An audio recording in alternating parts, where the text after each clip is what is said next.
যাদব ও ঘর থেকে পাগলের মতো ছুটে এসে বললেন, এমন হয় না মাধু, আমি বলছি হয় না। আমি জ্ঞানে অজ্ঞানে কাউকে দুঃখ দিইনি। ভগবান আমাকে এই বয়সে কখনো এমন শাস্তি দেবেন না।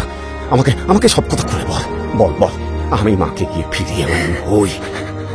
তুই উতলা হোস না মাধু। আচ্ছা, গাড়ি সঙ্গে আছে? আমি উতলা হইনি দাদা। আপনি নিজে কিরকম করছেন? কিছুই করিনি। ওঠো বড়। অমূল্য, আয় আয়। গপ্প মীরের ঠেক। কিছু ভয়, কিছু রহস্য, কিছু হাসি, কিছু প্রেম, এই ঠেকে সবই আছে। গপ্প মীরের ঠেকের আজকের গপ্প শরৎচন্দ্র চট্টোপাধ্যায়ের বিন্দুর ছেলে। Any digital copy of this content leading to piracy is a crime. এই গল্পের যে কোনো রকম পাইরেসির বিরুদ্ধে উপযুক্ত আইনি ব্যবস্থা নেওয়া হবে। পাইরেসি দণ্ডনীয় অপরাধ। অনুগ্রহ করে পাইরেসি করবেন না, পাইরেসি সাপোর্ট করবেন না। তাহলে শুরু করা যাক।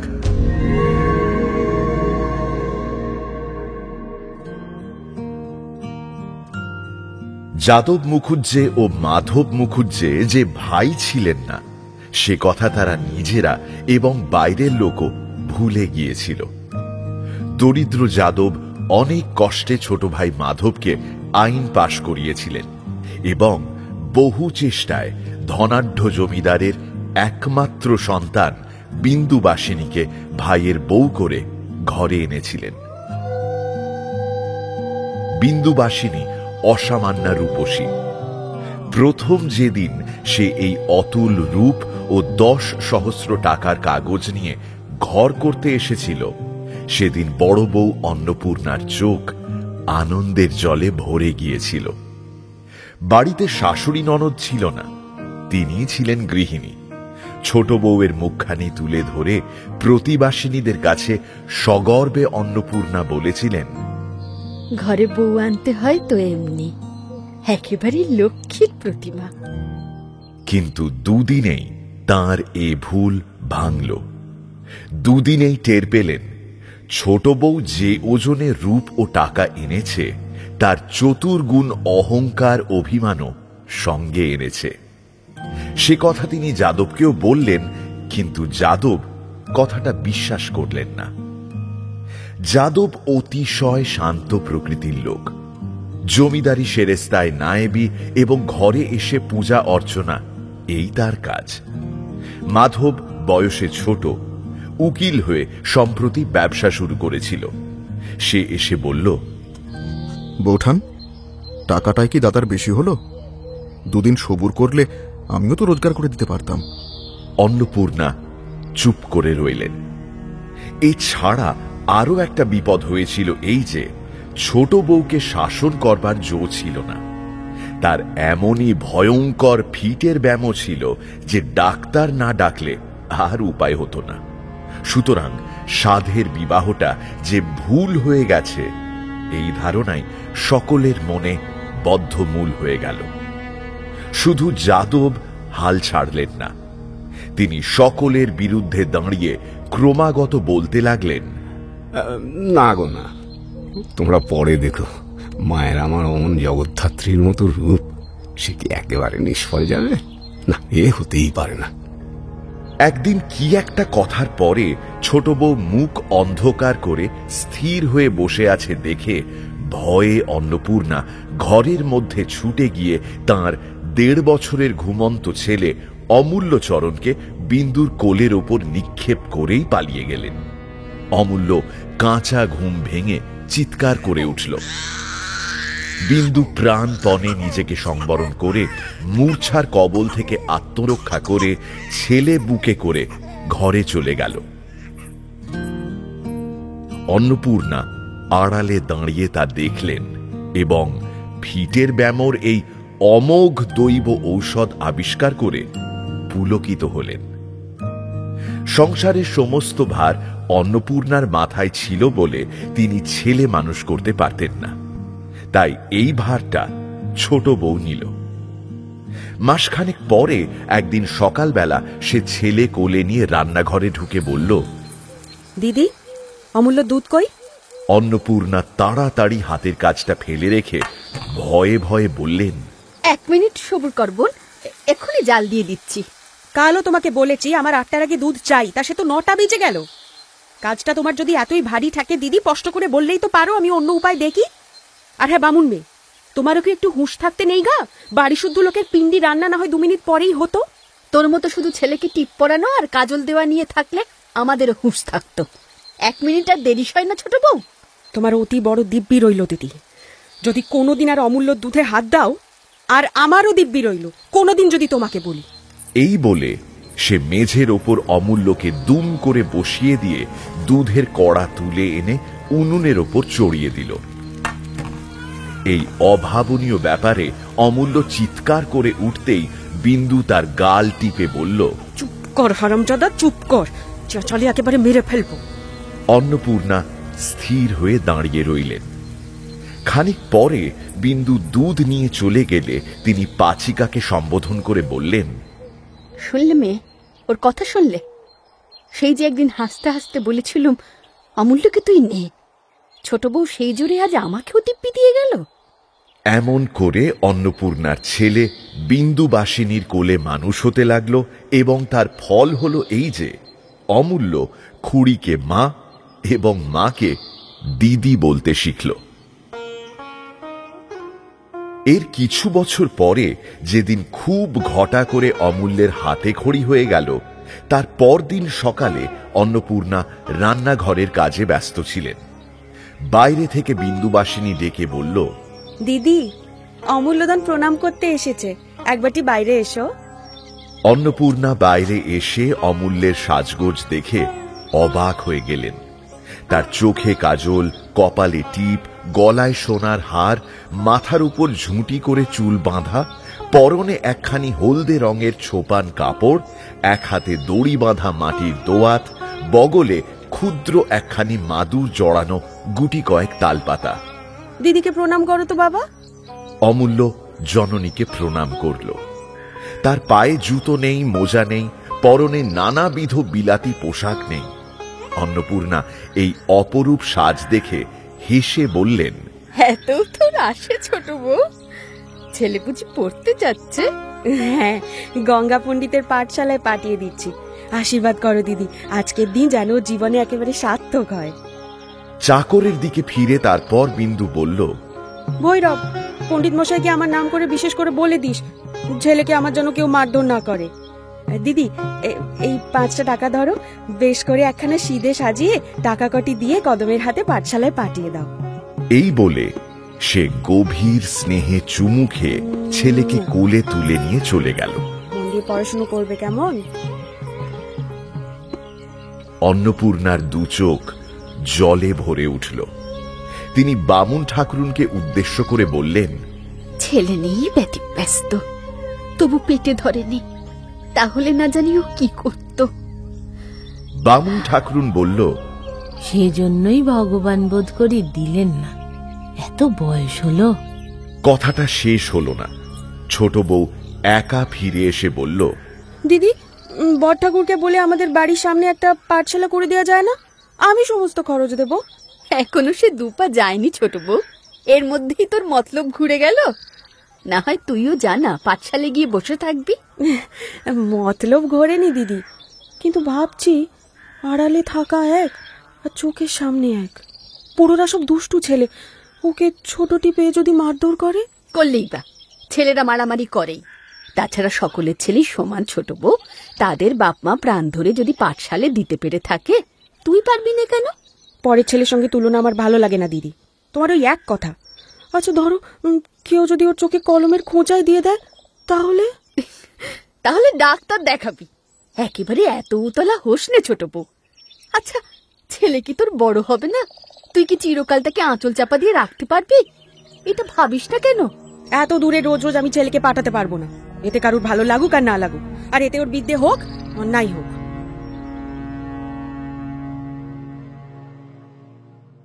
সেদিন সন্ধ্যের পর বড় কর্তা আফিম খেয়ে বিছানায় কাত হয়ে শুয়ে গুড়গুড়ির নল মুখে দিয়েছেন। এমন সময় দরজার শিকলটা ঝনঝন করে নড়ে উঠল। কে? অন্নপূর্ণা ঘরে ঢুকে বললেন, ছোট বউ কি বলতে এসেছে শোনো। ছোট মা, হ্যাঁ, কি হয়েছে? ছোট বউকে তিনি অত্যন্ত ভালোবাসতেন। ছোট বউ কথা বলল না, তার হয়ে অন্নপূর্ণাই বলে দিলেন, ও ছেলের চোখে পোড়োরা কলমের খোঁচা মারবে, তাই বাড়ির মধ্যে একটা পাঠশালা করে দিতে হবে। কে খোঁচা মারলো? কই দেখি, কি রকম হলো? এখনো কেউ মারেনি, যদির কথা হচ্ছে। ও জলদির কথা, আমি ভাবলাম। দিদি, এই না তুমি বললে অনাথ সৃষ্টি কথা বুকে আনতে পারবে না, আবার বলতে এলে কেন? অন্নপূর্ণা নিজেও বুঝেছিলেন তার কথা বলার ধরনটা ভালো হয়নি এবং এর ফলও মধুর হবে না। তিনি যথার্থই ভীত হয়ে উঠলেন। তার রাগটা পড়ল নিরীহ স্বামীর ওপর। বললুম কি আর ও শুনলে কি? আমার হয়েছে যেন সবটিকে জ্বালা। কেন, কি হলো গো? যা হলো তা ভালোই। এমন মানুষের সঙ্গে কথা কইতে যাওয়া ঝকমারি, অধর্মের ভোগ। উফ!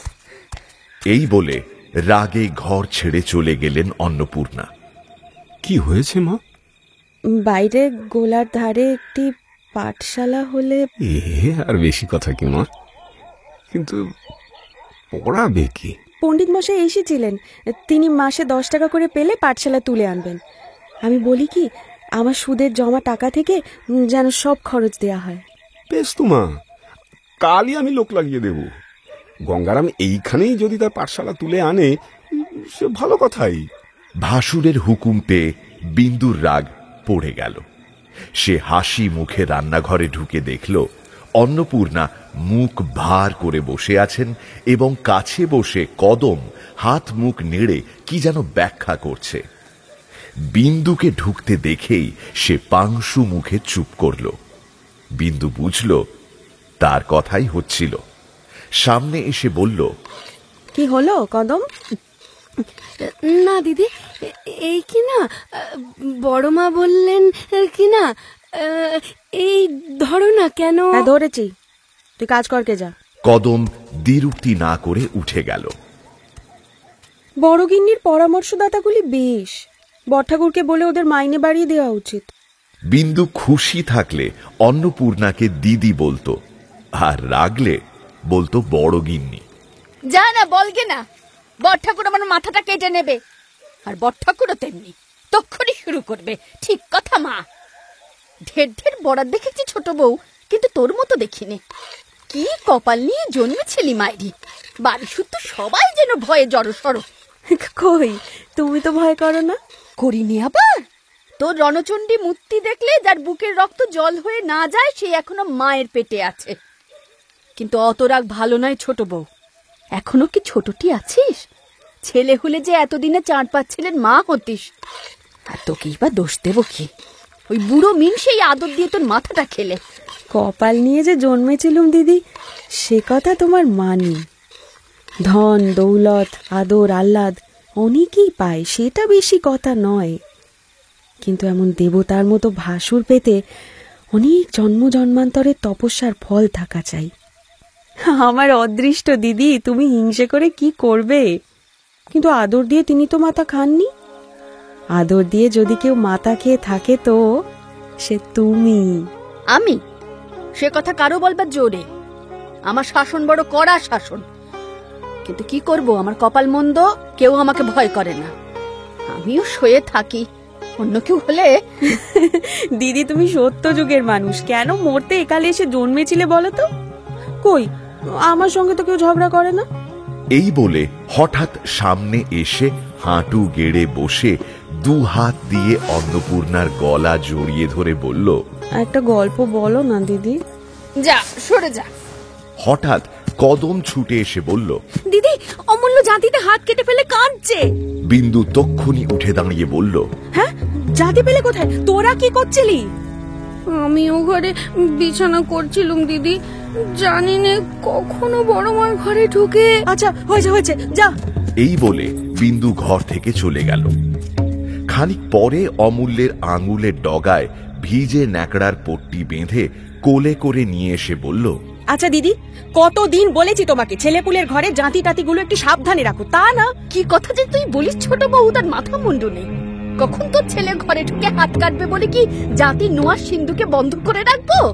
না, কাল থেকে ওকে দড়ি দিয়ে বেঁধে রাখবো, তাহলে আর ঢুকবে না। এই বলে বিন্দু বেরিয়ে গেল। শুনলি কদম, ও জবরদস্তির কথাগুলো শুনলি?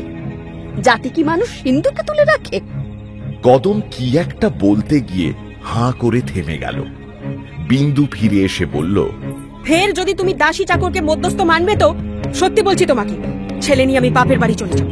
যা না যা, কিন্তু মাথা খুঁড়ে মরলেও আর ফিরিয়ে আনবার নামটি করবো না, সে কথা মনে রাখিস।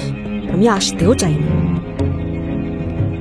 ঘন্টা 2 পরে অন্নপূর্ণা দুম দুম করে পা ফেলে ছোট বউয়ের ঘরে এসে ঢুকলেন। ঘরের একধারে একটি ছোট টেবিলের ওপর মাধবচন্দ্র মোকদ্দমার কাগজপত্র দেখছিল এবং বিন্দু অমূল্যকে নিয়ে খাটের উপর শুয়ে আস্তে আস্তে গল্প শোনাচ্ছিল। অন্নপূর্ণা বললেন, খাবি আয়। আমার খিদে নেই। অমূল্য তাড়াতাড়ি খুড়ির গলা জড়িয়ে ধরে বলল, ছোট মা খাবে না, তুমি যাও। তুই চুপ কর, এই ছেলেটি হচ্ছে সকল নষ্টের গোড়া। কি আদুরে ছেলেই করছিস ছোট বউ, শেষে টের পাবি, তখন কাঁদবি আর বলবি হ্যাঁ দিদি বলেছিল বটে। বিন্দু ফিস ফিস করে অমূল্যকে শিখিয়ে দিল। তুমি যাও না দিদি, ছোট মা রূপকথা বলছে না। ভালো যাস তো উঠে আয় ছোট বউ, না হলে কাল তোদের দুজনকে না বিদায় করি তো আমার নামও অন্নপূর্ণা নয়। এই বলে যেমন করে এসেছিলেন তেমনি করে পা ফেলে বেরিয়ে গেলেন। আজ আবার তোমাদের হলো কি? হ্যাঁ, দিদি রাগলে যা হয় তাই। আজ অপরাধের মধ্যে বলেছিলাম ছেলেপুলের ঘর জাঁতি টাতিগুলো একটু সাবধানে রেখো, তাই এত কাণ্ড হচ্ছে। আর গোলমাল করো না, যাও। বৌঠান যেমন করে পা ফেলে বেড়াচ্ছেন, দাদা এক্ষুনি উঠে পড়বেন। বিন্দু অমূল্যকে কোলে তুলে নিয়ে হেসে রান্নাঘরে চলে গেল। ছোট ভাইয়ের ওকালতিতে পসার হওয়ার পর থেকে যাদব চাকরি ছেড়ে দিয়ে নিজেদের বিষয় আশয় দেখছিলেন। ছোট বউয়ের দরুন হাতে যে 10,000 টাকা ছিল তাও সুদে খাটিয়ে প্রায় দ্বিগুণ করেছিলেন। সেই টাকার কিছুটা এবং মাধবের উপার্জনের উপর নির্ভর করে তিনি গত বছর থেকে প্রায় পোয়াটাক পথ দূরে একখানি বড় রকমের বাড়ি বানাচ্ছিলেন। দিন 10 হলো তার কাজ সম্পূর্ণ হয়ে গিয়েছিল। কথা ছিল দুর্গাপুজোর পর ভালো দিন দেখে সকলেই সেখানে উঠে যাবেন। তাই একদিন যাদব খেতে বসে ছোট বউকে উদ্দেশ্য করে বললেন, তোমার বাড়ি তো তৈরি হলো মা, এখন একদিন গিয়ে দেখে এসো আর কিছু বাকি রয়ে গেল কিনা। বিন্দুর একটা অভ্যেস ছিল, সে হাতের 1000টা কাজ ফেলে রেখে ভাসুরের খাবার সময় দরজার আড়ালে বসে থাকত। ভাসুরকে সে দেবতার মতোই ভক্তি করত, সকলেই করত।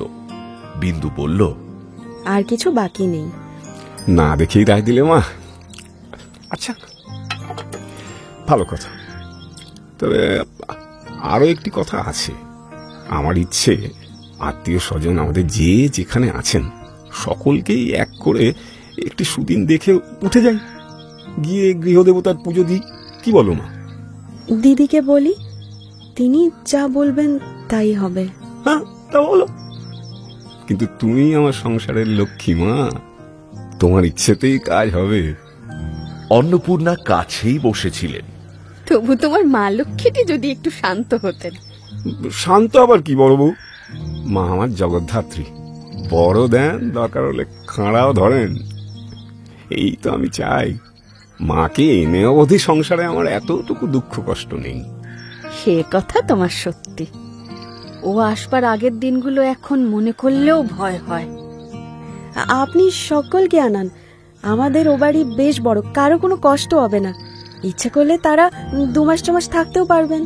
তাই হবে মা, কালই আমি আনবার বন্দোবস্ত করব। এদের পিস্তুত বোন এলোকেশীর অবস্থা খুব একটা ভালো ছিল না। যাদব তাকে প্রায় অর্থ সাহায্য করে পাঠাতেন। কিছুদিন থেকে তিনি তার পুত্র নরেনকে এইখানে রেখে লেখাপড়া শেখানোর ইচ্ছে জানিয়ে চিঠিপত্র লিখছিলেন। এমন সময় তিনি ছেলে নিয়ে উত্তর পাড়া থেকে এসে উপস্থিত হলেন। তার স্বামী প্রিয়নাথ সেখানে কি করতেন তা ঠিক করে কেউই বলতে পারে না। দিন দুয়েকের মধ্যে তিনিও এসে পড়লেন। নরেনের বয়স 16-17। সে চওড়া পাড়ের কাপড় ফের দিয়ে পরত এবং দিনের মধ্যে 8-10 বার চুল আঁচড়াত। তার টেরিটা বাস্তবিকই একটা দেখবার বস্তু ছিল। সন্ধ্যের পর রান্নাঘরের বারান্দায় সকলে একসাথে বসেছিলেন এবং এলোকেশী তাঁর পুত্রের অসাধারণ রূপ গুণের পরিচয় দিচ্ছিলেন। বিন্দু জিজ্ঞাসা করল, তা নরেন, কোন ক্লাসে পড়ো তুমি? 4th class. Royal reader, grammar, geography, arithmetic, আরো কত কি, ওই ডেসিমেল ওসব তুমি বুঝবে না মামি। এলোকেশী সগর্বে পুত্রের মুখের দিকে একবার তাকিয়ে বিন্দুকে বললেন, সে কি এক আধখানা বই ছোট বউ, বইয়ের পাহাড়। কাল বইগুলো বাক্স থেকে বার করে তোমার মামিদের একবার দেখিও তো বাবা। আচ্ছা, দেখাবো। তা পাশ করতে এখনো তো দেরি আছে। দেরি থাকতো না গো, এতদিনে একটা কেন 4টে পাশ করে ফেলতো। শুধু মুখ পোড়া মাস্টারের জন্যই হচ্ছে না। হিংসে করে বছরের পর বছর একটা ক্লাসেই ফেলে রেখেছে। কই, এরকম তো হয় না। হচ্ছে আবার হয় না। মাস্টারগুলো সব একজোট হয়ে ঘুষ চায়। আমি গরিব মানুষ, ঘুষের টাকা কোথা থেকে জোগাই বলো তো? বিন্দু চুপ করে রইল। এমন করে কি কখনো মানুষের পেছনে লাগতে আছে? সেটা কি ভালো কাজ? কিন্তু আমাদের এখানে এসব নেই। আমাদের অমূল্য তো ফি বছর ভালো ভালো বই প্রাইজ ঘরে আনে, কিন্তু কখনো ঘুষ টুস দিতে হয় না। এই সময় অমূল্য কোথা থেকে এসে আস্তে আস্তে তার ছোট মার কোলে গিয়ে বসল। বসেই গলা ধরে কানে কানে বলল, ছোট মা, কাল রবিবার, আজকে মাস্টার মশাইকে যেতে বলে দাও না। এই যে ছেলেটিকে দেখছো ঠাকুরজি, এটি গল্প পেলে আর উঠবে না। আচ্ছা কদম, মাস্টার মশাইকে যেতে বলে দে, অমূল্য আজ আর পড়বে না। ও কি রে অমূল্য, অত বড় ছেলে এখনো মেয়ে মানুষের কোলে গিয়ে বসিস? শুধু বুঝি এই এখনো রাত্রিরে যা। বলো না ছোট মা, বলো না। এখনো রাত্রিরে ছোট মার কাছে শোয়। শুধু শোয়া দিদি, এখনো সমস্ত রাত্রির বাদুড়ের মতো আঁকড়ে ধরে ঘুমোয়। অমূল্য লজ্জায় তার ছোট মার বুকের মধ্যে মুখ লুকিয়ে রইল। ছি ছি, তুই কি রে? এই, তুই ইংরেজি পড়িস? পরে বই কি, স্কুলে ও তো ইংরেজিই পড়ে। বিন্দু এলোকেশীর দিকে তাকিয়ে বলল, ও আমার আসছে বছর পাশ দেবে। আমাদের মাস্টারমশাই বলেছেন ও 20 টাকা জলপানি পাবে। সেই টাকা দিয়ে ওর কাকার মতো একজোড়া ঘোড়া কিনবে। আমার নরেন্দ্রনাথ কি শুধু লেখাপড়াতেই ভালো নাকি? ও থিয়েটারে এমন অ্যাক্ট করে যে লোকে শুনে আর চোখে জল ধরেই রাখতে পারে না। সেই সীতা সেজে কিরকমটি করে বলেছিলে বাবা, একবার মামিদের শুনিয়ে দাও দেখি। প্রাণেশ্বর, কি কুক্ষণে দাসী তব। ওরে থাম থাম, চুপ কর, বড় ঠাকুর ওপরে আছেন। শুনলেই বা ঠাকুর দেবতার কথা, এ তো ভালো কথা ছোট বউ। তবে তুমি শোনো ঠাকুর দেবতার কথা, আমরা উঠে যাই। আচ্ছা তবে থাক, আমি বরং এই সাবিত্রীর পাঠ করি। না। তার গলা শুনে এতক্ষণে অন্নপূর্ণার চৈতন্য হল যে ব্যাপারটা অনেক দূর গড়িয়ে গেছে এবং এইখানে তার শেষ হবে না। এলোকেশী নতুন লোক, তিনি ভিতরের কথা বুঝলেন না। বললেন, আচ্ছা এখন থাক, পুরুষেরা বেরিয়ে গেলে সে একদিন দুপুর বেলা হবে কোন। দময়ন্তী সেই কেঁদে কেঁদে গানটা একবার গাস তো বাবা। রাগে বিন্দুর সর্বাঙ্গ জ্বালা করছিল। সে কোনো কথা বলল না। না না, গান টান এখন কাজ নেই। যাও অমূল্য, ঘরে গিয়ে পড়গে। আরো একটু বসো না ছোট মা।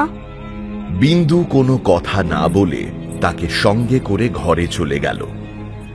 হঠাৎ সে কেন যে অমন করে চলে গেল অন্নপূর্ণা তা বুঝলেন এবং পাছে সঙ্গদোষে অমূল্য বিগড়ে যায় এই ভয়ে নরেনের এইখানে থেকে লেখাপড়াও যে সে পছন্দ করবে না, এই কথা সুস্পষ্টভাবে বুঝে তিনি উদ্বিগ্ন হয়ে উঠলেন। বাবা নরেন, তোমার ছোট মামির সামনে ওই একটো ট্যাক্টোগুলো আর করো না। ও রাগী মানুষ, ওসব ভালোবাসে না। আরো একটা কথা বাবা, তুমি নিজের খাবে দাবে পড়াশোনা করবে, যাতে মায়ের দুঃখ ঘোচে সেই চেষ্টা করবে।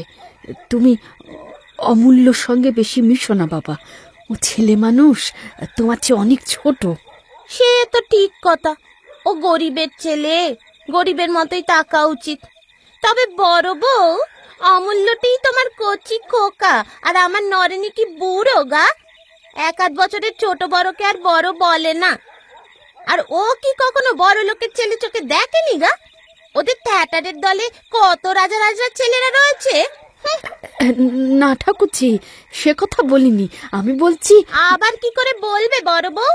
আমরা বোকা বলে কি এতই বোকা যে এ কথাটাও বুঝি নে? তবে দাদা নাকি বললেন নরেন এইখানেই লেখাপড়া করবে, তাই আশা, নইলে আমাদেরও কি দিন চলছিল না? ভগবান জানেন ঠাকুরছি, আমি সে কথা বলিনি। আমি বলছি কি, এই যাতে মায়ের দুঃখ কষ্ট ঘুচে যাতে। আচ্ছা তাই তাই, যা নরেন, তুই বাইরে গিয়ে বসকে, বড় লোকের ছেলের সঙ্গে মিশিস নে। এই বলে ছেলেকে ঠেলে তুলে দিয়ে নিজেও চলে গেলেন। অন্নপূর্ণা ঝড়ের মতো বিন্দুর ঘরে ঢুকে কাঁদো কাঁদো হয়ে বললেন, হালা, তোর জন্য কি কুটুম কুটুম্বিতেও বন্ধ করতে হবে? কি করে চলে এলি বলতো? কেন বন্ধ করতে হবে দিদি? আত্মীয় কুটুম নিয়ে তুমি মনের সুখে ঘর করো, আমি ছেলে নিয়ে পালাই। তবে চিন্তা করো না, যাবার দিন তোমায় ঠিকানাটি বলে যাব। সে আমি জানি। এই বলে বেরিয়ে যাচ্ছিলেন, মাধবকে ঘরে ঢুকতে দেখে আবার জ্বলে উঠলেন। ঠাকুরপো, তোমরা আর কোথাও গিয়ে থাকো গে, না হয় ওই বউটিকে বিদায় করো, আমি আর রাখতে পারবো না, আত্মা স্পষ্ট বলে গেল। এই বলে ঝড়ের মতো চলে গেলেন অন্নপূর্ণা। মাধব আশ্চর্য হয়ে স্ত্রীকে জিজ্ঞাসা করল, ব্যাপার কি? জানি নে, বড়গিন্নি বলেছে দাও আমাদের বিদায় করে। মাধব আর কিছু বলল না। টেবিলের উপর থেকে খবরের কাগজটা তুলে এনে বাইরের ঘরে চলে গেল।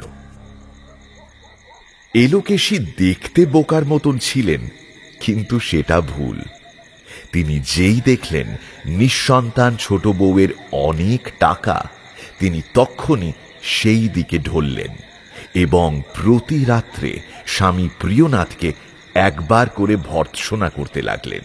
এই তোমার জন্যই আমার সব গেল। তোমার কাছে মিচি মিচি পড়ে না থেকে এখানে থাকলে আমি আজ রাজার মা হতাম।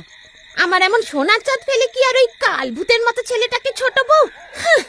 প্রিয়নাথ মনে মনে নিজের বোকামির জন্য অনুতাপ করতে করতে ঘুমিয়ে পড়তেন।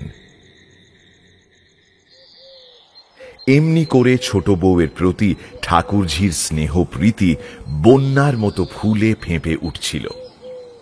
একদিন দুপুরবেলা তিনি বললেন, আমন মেঘের মতো চুল ছোট বউ, কিন্তু কোনোদিন বাঁধতে দেখলুম না। আজ জমিদারের বাড়ির মেয়েরা বেড়াতে আসবে, এসো চুলটা বেঁধে দি। না ঠাকুরজি, আমি মাথায় কাপড় রাখতে পারিনি, ছেলে বড় হয়েছে, দেখতে পাবে। ও আবার কি কথা ছোট বউ? ছেলে বড় বলে স্ত্রী মানুষ চুল বাঁধবে না? অমূল্য হঠাৎ আজ আমার মাথায় কোপা দেখলে হাঁ করে চেয়ে থাকবে, হয়তো চেঁচামেচি করবে। না না, সে ভারী লজ্জার কথা হবে। অন্নপূর্ণা সেই দিক দিয়ে যাচ্ছিলেন। বিন্দুর দিকে তাকিয়ে হঠাৎ দাঁড়িয়ে বললেন, তো চোখ ছলছল করছে কেন রে ছোট বউ? আয় তো, গাটা দেখি। কি রোজ রোজ গা দেখবে? আমি কি কচি খুকি? অসুখ করলে টের পাবো না? অন্নপূর্ণা সন্দিগ্ধ দৃষ্টিতে তাকাতে তাকাতে চলে গেলেন। বড় বউয়ের যেন একটু ছিট আছে না? ওই রকম ছিট যেন সকলে থাকে ঠাকুরজি। এলোকেশী চুপ করে রইলেন। অন্নপূর্ণা কি একটা হাতে নিয়ে সে পথেই আবার ফিরে আসছিলেন। বিন্দু ডেকে বলল, দিদি শোনো না, খোপা বাঁধবে?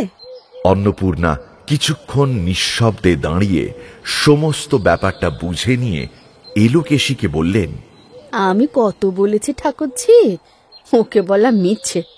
অত চুল তা বাঁধবে না, অত কাপড় গয়না তা পরবে না, অত রূপ তা একবার চেয়ে দেখবে না। ওসব সৃষ্টি ছাড়া মতিবুদ্ধি। ছেলেও হচ্ছে তেমনি। সেদিন অমূল্য আমাকে কি বললো জানিস ছোট বউ? বলে কাপড় জামা পরে কি হয়, ছোট মারও তো অত আছে, পরে কি? তবে দেখো দিদি, ছেলেকে 10 জনের একজন করে তুলতে হলে মায়ের এইরকম চিষ্টি ছাড়া মতিবুদ্ধির দরকার কিনা। যদি ততদিন বেঁচে থাকো দিদি, তাহলে দেখতে পাবে দেশের লোকে দেখিয়ে বলবে ওই যে অমূল্যর মা। সেই জন্যই তো তোর ছেলের সম্বন্ধে কোনো কথা আমরা কইনি। ভগবান তোর মনোবাঞ্ছা পূর্ণ করুন। কিন্তু ওই ছেলে বড় হবে, 10-এর একজন হবে, অত আশা আমরা মনে ঠাঁই দিইনি। কিন্তু ওই একটি আশা নিয়ে আমি যে বেঁচে আছি দিদি, ও আশায় যদি কোনোদিনও ঘা পড়ে আমি তো পাগল হয়ে যাব। অন্নপূর্ণা নিস্তব্ধ হয়ে রইলেন। তিনি ছোট জায়ের মনের কথাটা যে জানতেন না তা নয়, কিন্তু তার আশা আকাঙ্ক্ষার এমন উগ্র প্রতিচ্ছবি কোনো দিন নিজের মধ্যে এমন স্পষ্ট করে উপলব্ধি করেননি। আজ তার চৈতন্য হল কেন বিন্দু অমূল্য সম্বন্ধে এমন যক্ষের মতো সজাগ, প্রেতের মতো সতর্ক। নিজের পুত্রের এই সর্বমঙ্গলাকাঙ্ক্ষিনীর মুখের দিকে তাকিয়ে অনির্বচনীয় শ্রদ্ধায় তাঁর মাতৃহৃদয় পরিপূর্ণ হয়ে গেল। তিনি উদ্গত অশ্রু গোপন করবার জন্য অন্যদিকে তাকালেন। তা হোক ছোট বউ, আজকে তোমার। হ্যাঁ ঠাকুরজি, আজ দিদির মাথাটা বেঁধে দাও। এ বাড়িতে ঢুকে পর্যন্ত কখনো তো দেখিনি। এই বলে মুখ টিপে হেসে চলে গেল বিন্দু। দিন 5-6 পরে একদিন সকালবেলা বাড়ির নাপিত যাদবের ক্ষৌর কর্ম করে নেমে আসছিল। অমূল্য এসে তার পথরোধ করে বলল, ও কৈলাস দা, নয়নদার মতো চুল ছাড়তে পারো? সে কিরকম দাদা বাবু? অমূল্য নিজের মাথার নানা স্থানে নির্দেশ করে বলল, দেখো, এইখানে 12 আনা, এইখানে 6 আনা, এইখানে 2 আনা, আর এই ঘাড়ের কাছে একেবারে ছোট ছোট। পারবে ছাড়তে? না দাদা, ও আমার বাবা এলেও পারবে না। আর আজ কি বার জানো?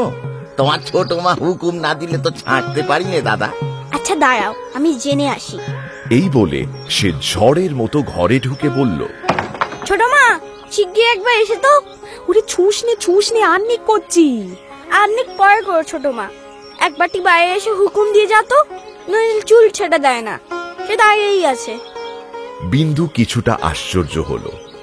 তার চুল কাটাবার জন্য চিরদিন মারামারি করতে হয়, আজ সে কেন স্বেচ্ছায় চুল কাটাতে চাইছে বুঝতে না পেরে বাইরে আসতেই নাপিত বলল, বড় শক্ত ফরমায়েশ হয়েছে মা। নরেন বাবুর মতো ও কি আমি পারবো? খুব পারবে। আচ্ছা দাঁড়াও, আমি নরেনদাকে ডেকে আনি। এই বলে ছুটে চলে গেল অমূল্য। নরেন বাড়ি ছিল না। খানিক খোঁজাখুঁজি করে ফিরে এসে বলল, সে নেই। আচ্ছা নাই থাক, চলো মা, তুমি দাঁড়িয়ে থেকে দেখিয়ে দাও তো। নাপিত চুল কাটতে লাগলো। বিন্দু চোখ টিপে দিল। সে সমস্ত চুল সমান করে কেটে দিল। অমূল্য মাথায় হাত বুলিয়ে খুশি হয়ে বলল, এইবার ঠিক হয়েছে। এই বলে লাফাতে লাফাতে চলে গেল অমূল্য। নাপিত ছাতা বগলে করে বলল, কিন্তু মা, কাল এ বাড়ি ঢোকা আমার কিন্তু শক্ত হবে।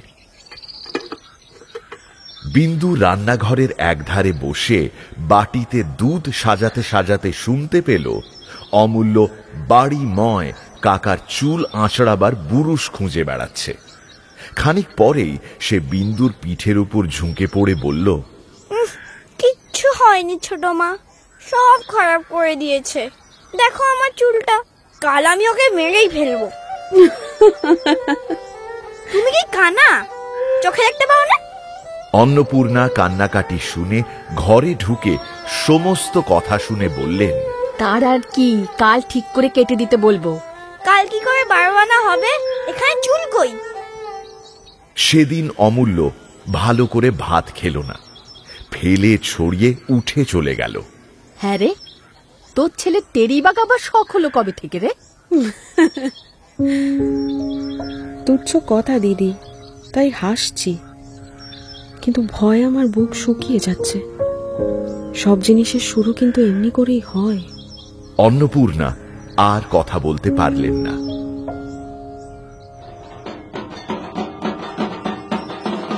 দুর্গাপুজো এসে গেল ও পাড়ার জমিদারদের বাড়ি আমোদ আহ্লাদের প্রচুর আয়োজন হয়েছিল।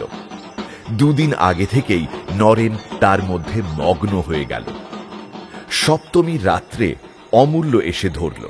ছোট মা, যাত্রা হচ্ছে, দেখতে যাব?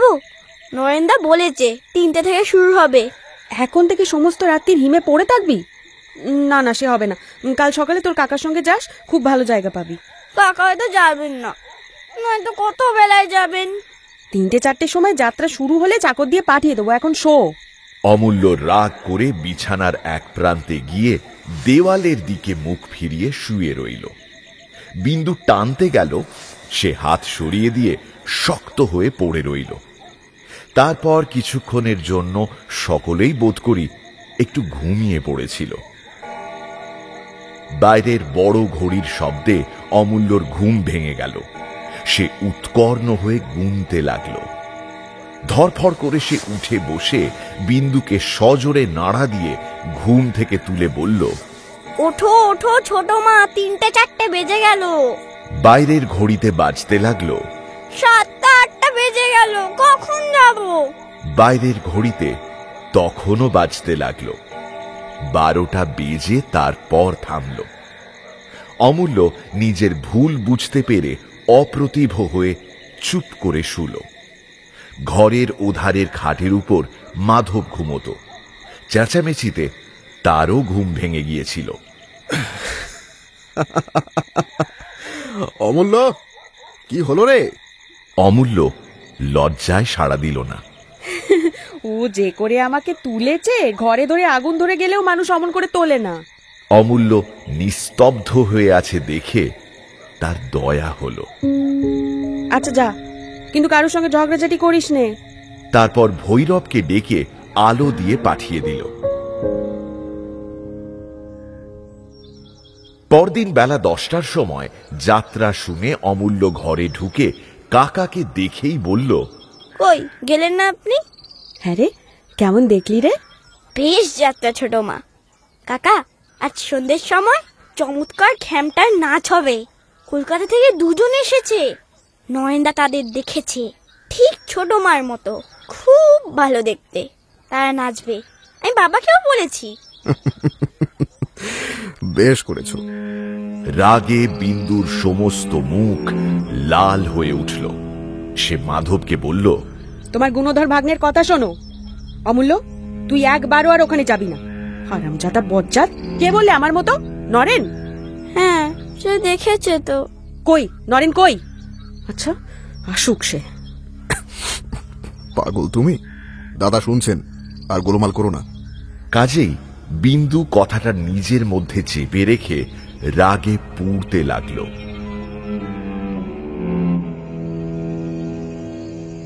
সন্ধে ঠিক আগে অমূল্য এসে অন্নপূর্ণাকে ধরল। দিদি, পুজো বাড়িতে নাচ দেখতে যাব, দেখে এক্ষুনি ফিরে আসবো। তোর মাকে জিজ্ঞেস করগে। না দিদি, এক্ষুনি ফিরে আসবো। তুমি বলো, আমি যাই। না রে না, সে রাগী মানুষ, তাকে বলে যা। তুমি ছোট মাকে বলো না, আমি নরেন্দার সঙ্গে যাই, এক্ষুনি চলে আসবো। নরেনের সঙ্গে যদি যাস তো। অমূল্য কথাটা শেষ করবারও সময় দিল না, এক দৌড়ে বেরিয়ে গেল।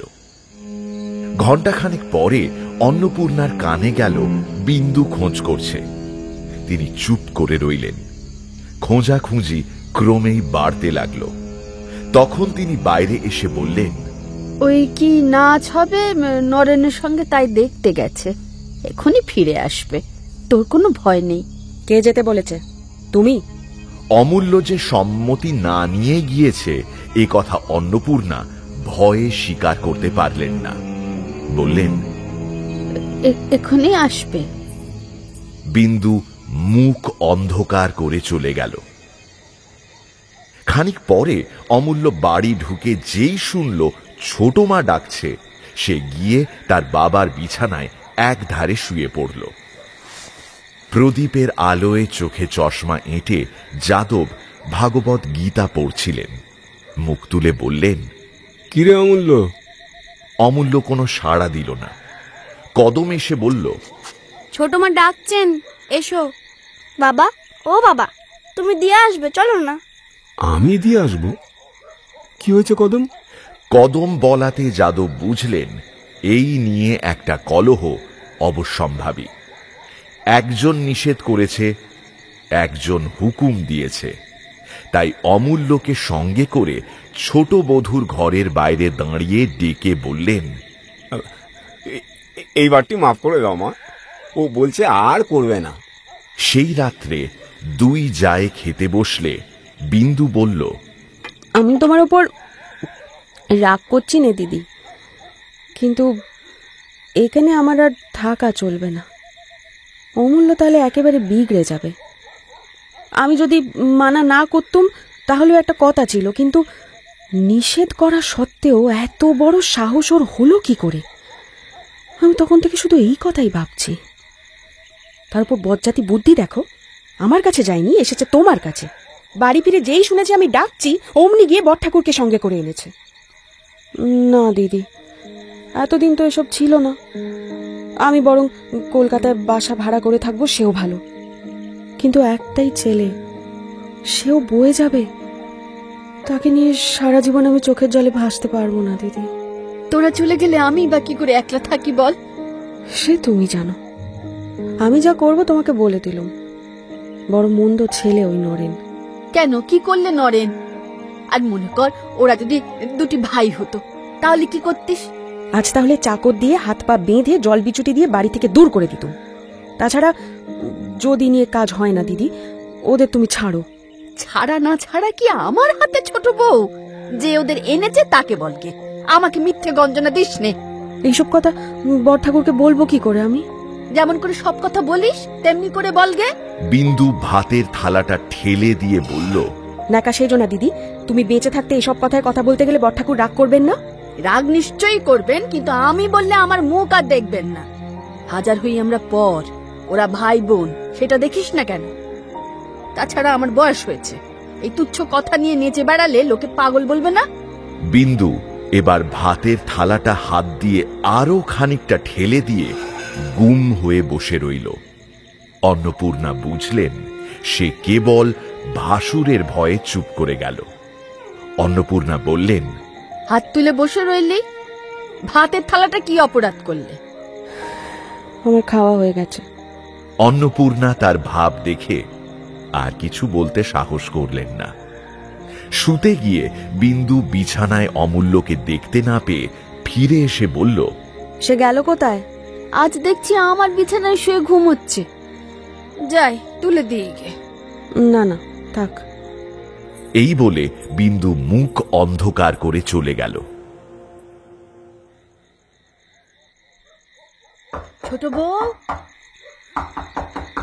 অনেক রাত্রে অন্নপূর্ণার ডাকে বিন্দুর ঘুম ভেঙে গেল। ও ছোট বউ। কি হয়েছে দিদি? দৌড় খুলে তো ছেলে নে, এত বজ্জাতি আমার বাবা এলেও সইতে পারবে না। বিন্দু দরজা খুলে দিতেই তিনি অমূল্যকে সঙ্গে করে ঘরে ঢুকেই বললেন, ঢের হারামজাদা ছেলে দেখেছি ছোট বউ, এমনটি দেখিনি। রাত্রি 2টো বাজে, একবার চোখের পাতা এক করতে দিলে না। এই বলে খিদে পেয়েছে, এই বলে মশা কামড়েছে, এই বলে জল খাবো, এই বলে বাতাস করো। না ছোট বউ, আমি সমস্ত দিন খাটি খুটি, রাত্রিতে একটু ঘুমোতে না পেলে তো বাঁচি নে। আবার আমাকে বলে কি না, তোমার কাছে শুতে লজ্জা করে? বিন্দু হেসে হাত বাড়াতেই অমূল্য তার কোলের ভিতর গিয়ে ঢুকল এবং বুকের উপর মুখ রেখে 1 মিনিটের মধ্যে ঘুমিয়ে পড়ল।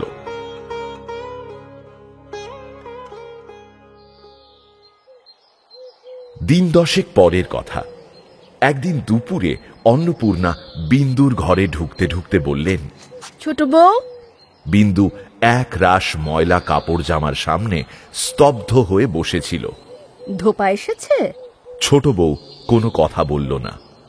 অন্নপূর্ণা এইবার তার মুখের ভাব লক্ষ্য করে ভয় পেলেন। কি হচ্ছে রে? বিন্দু আঙ্গুল দিয়ে ছোট ছোট 2 টুকরো পোড়া সিগারেট দেখিয়ে দিয়ে বলল, অমূল্য জামার পকেট থেকে বেরুলো।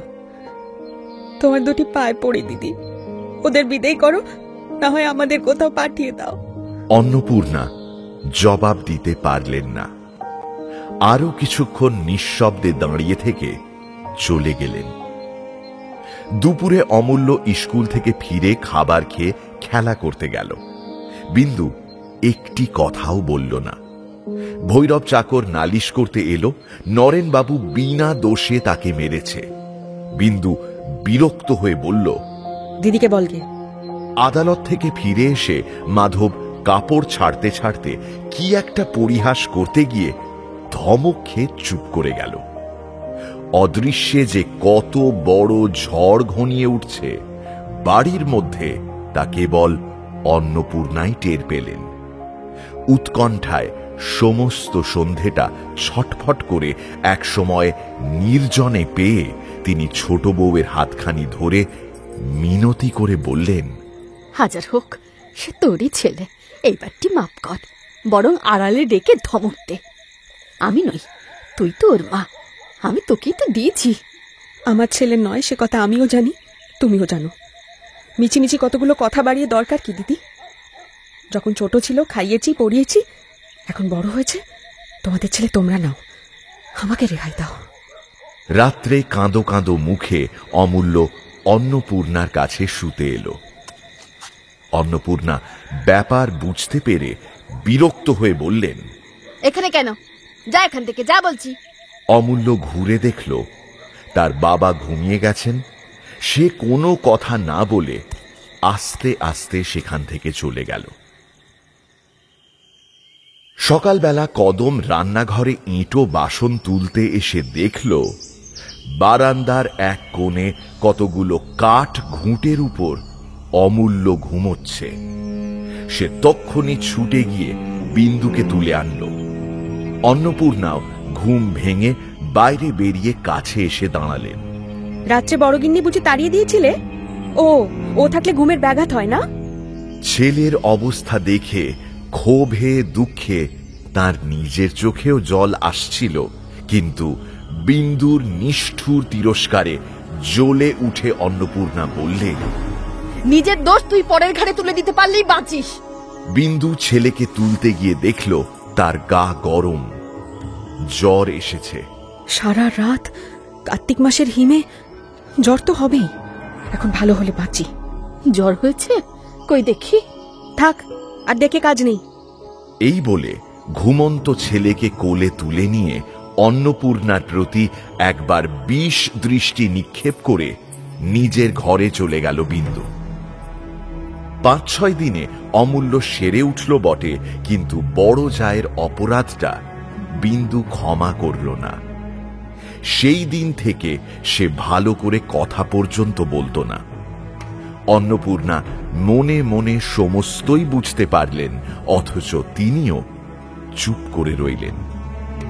সকলের সামনে সমস্ত অপরাধ বিন্দু যে তাঁর উপরেই তুলে দিয়েছে, এ অন্যায় তিনিও ভুলতে পারলেন না। এইটি একদিন কি একটা কথার পরে তিনি এলোকেশীর কাছে বলে ফেললেন, ও যত ছোট বউয়ের জন্যে, ও যে মরেনি ওর ভাগ্যি। কথাটা এলোকেশী বিন্দুর কাছে বলতে বিন্দু মাত্র দেরি করলেন না। বিন্দু মন দিয়ে শুনল, কিন্তু কোনো কথা বলল না। সে যে শুনেছে তাও এলোকেশী ছাড়া আর কেউ জানল না। বিন্দু বড় জায়ের সাথে একেবারেই কথাবার্তা বন্ধ করে দিল। কয়েকদিন থেকে নতুন বাড়িতে জিনিসপত্র সরানো হচ্ছিল। পরদিন সকালেই উঠে যেতে হবে। যাদব ছেলেদের নিয়ে সে বাড়িতে ছিলেন। মাধব মোকদ্দমা উপলক্ষে অন্যত্র গিয়েছিলেন, তিনিও ছিলেন না। ইতিমধ্যে এ বাড়িতে এক বিষম কাণ্ড ঘটে গেল। সন্ধ্যের সময় মাস্টার পড়াতে এসেছিলেন, কি মনে করে বিন্দু তাকে ডেকে পাঠালো। তারপর বলল, কাল থেকে ও বাড়িতে গিয়ে পড়াবেন। আচ্ছা। মাস্টার সম্মতি জানিয়ে চলে যাচ্ছিলেন। বিন্দু প্রশ্ন করল, আচ্ছা, আপনার এই ছাত্রটি আজকাল পড়ে কেমন? লেখাপড়ায় সে বরাবরই ভালো, প্রতিবারেই তো প্রথম হয় মা। তা হয়, কিন্তু আজকাল চুরুট খেতে শিখেছে যে। হ্যাঁ, চুরুট খেতে শিখেছে? আশ্চর্য নয়, ছেলেরা সমস্তই দেখা দেখি শেখে। কার দেখে শিখেছে? মাস্টার চুপ করে রইল। ওর বাবাকে ও কথাটা জানাবেন। এই দেখুন না, আজ 5-7 দিনের কথা। স্কুলের পথে এক উড়েমালির বাগানে ঢুকে তার অসময়ের আম পেড়ে গাছ ভেঙে তাকে মারধর করে সে এক কাণ্ড করেছে। তারপর উড়ে হেডমাস্টারকে বলে দেয়। তিনি আবার 10 টাকা জরিমানা করে তাকে তা দিয়ে শান্ত করেছেন। আমার অমূল্য ছিল, সে টাকা পাবে কোথায়? তা তো জানি না মা, কিন্তু সেও ছিল। এবাড়ির নরেনবাবুও ছিল, আরো 3-4 জন স্কুলের বদমাইশ ছেলে ছিল। এই কথা আমি হেডমাস্টার মশাইয়ের কাছে শুনেছি। টাকাও আদায় হয়ে গেছে? আগে হ্যাঁ, আর সেটাও শুনেছি। আচ্ছা, আপনি যান। আমাকে না জানিয়ে টাকা দিলে? এত সাহস এ বাড়িতে কার? একে তার মন খারাপ, তাতে দিদির সাথে কথাবার্তা বন্ধ, তার উপর এই খবরে বিন্দু হিতাহিত জ্ঞান শূন্য হয়ে গেল। সে উঠে গিয়ে রান্নাঘরে ঢুকল। অন্নপূর্ণা রাত্রির জন্য তরকারি কুটছিলেন। মুখ তুলে ছোট বউয়ের মেঘাচ্ছন্ন মুখের দিকে তাকাতে বিন্দু বলল, দিদি, এর মধ্যে অমূল্যকে টাকা দিয়েছ? অন্নপূর্ণা ঠিক এই আশঙ্কাটাই করছিলেন। ভয়ে তার গলা কাঠ হয়ে গেল। মৃদু স্বরে তিনি বললেন, কে বললে? সেটা দরকারি কথা নয়। দরকারি কথা সেই বা কি বলে নিলে আর তুমি বা কি বলে দিলে। তুমি চাও না যে আমি তাকে শাসন করি, তাই না? সেই জন্যই আমাকে লুকিয়েছ। অমূল্য আর যাই করুক, মিথ্যে কথা গুরুজনের কাছে বলবে না। তুমি জেনে শুনে দিয়েছ, সত্যি কিনা বলো? সত্যি, কিন্তু এইবারটি তাকে মাফ কর বোন, আমি মাপ চাচ্ছি। একটিবার? আজ থেকে চিরকালের জন্যই তাকে মাফ করলুম। আর বলবো না, আর কিচ্ছু বলবো না। সে যে এমনি করে চোখের সামনে একটু একটু করে উচ্ছন্নে যাবে তা সইতে পারবো না। তার চেয়ে একবারই যাক। কিন্তু তোমার কি আসপদ্দা? শেষ কথাটা অন্নপূর্ণাকে তীক্ষ্ণভাবে বিঁধল।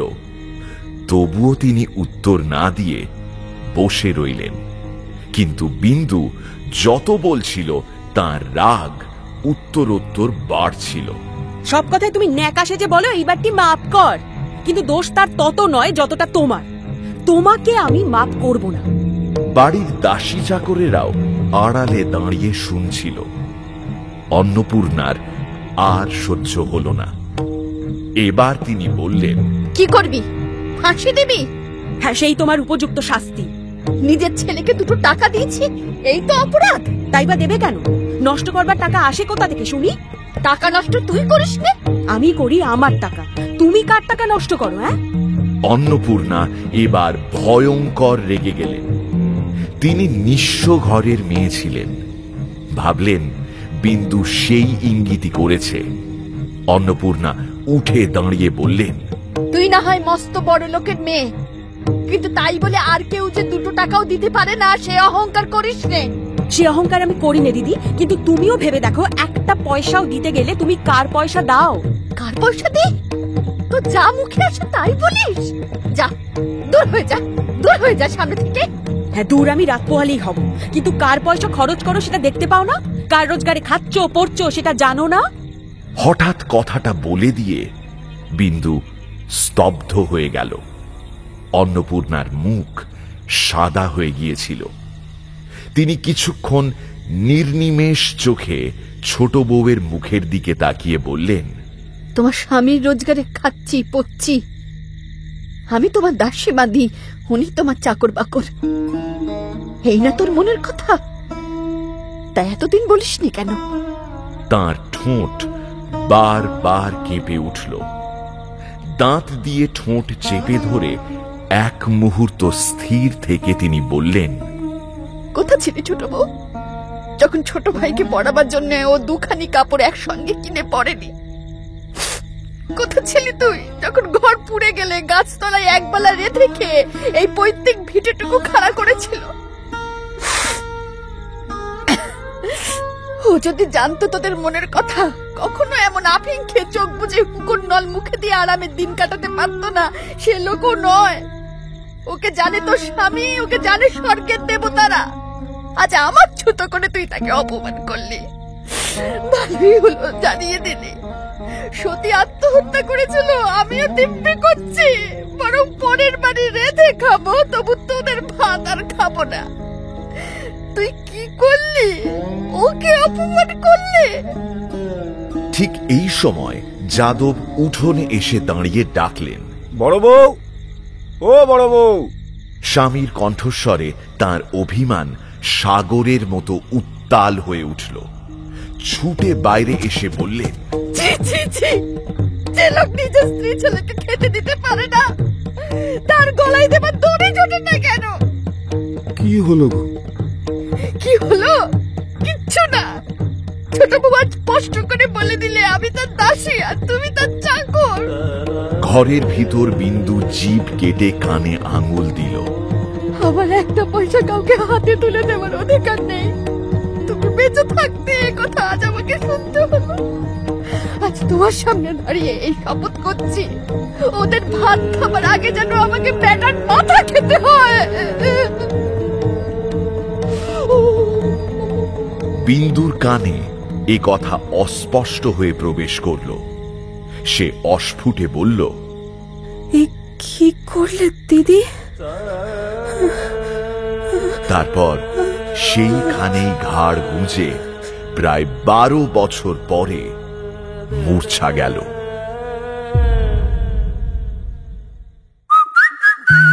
শুনছেন গপ্পমীরের ঠেকের আজকের গপ্প, শরৎচন্দ্র চট্টোপাধ্যায়ের বিন্দুর ছেলে।